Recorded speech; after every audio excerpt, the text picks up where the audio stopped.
We're going one for one. The new Prime Hydration Sticks versus Liquid IV. Liquid IV has 870 milligrams of electrolytes, and the Prime Stick has 871 milligrams of electrolytes. And that was intentional, so we could literally one-up them. And now for the taste test.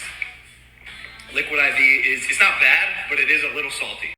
So if we take a second to compare Prime and Liquid IV, it is true Prime has 1 more milligram of electrolytes. However, electrolytes is a broad classification for a multitude of different molecules. For example, Liquid IV has 45 milligrams of sodium, with 700 milligrams of potassium and 125 milligrams of magnesium, whereas Liquid IV contains 380 milligrams of potassium and 510 milligrams of sodium. And the high sodium content is why Liquid IV tastes a little bit more salty. Very importantly, the benefits of both of these electrolyte solutions are dictated by the population consuming them. We know that we lose far more sodium than we do potassium inside of sweat.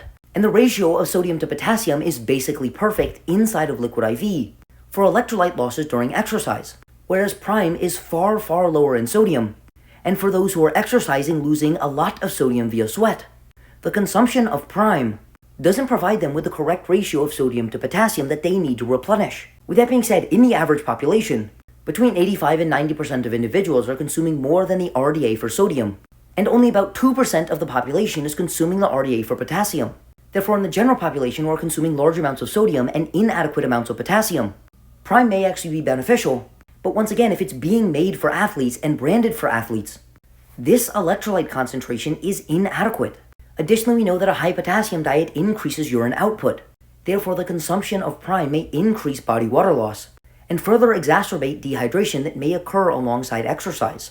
Therefore, Prime may be good for the general population who is quite sedentary, not consuming enough potassium, and consuming too much sodium. But Liquid IV is likely better for the active population who are looking to replenish the electrolytes lost in sweat during exercise.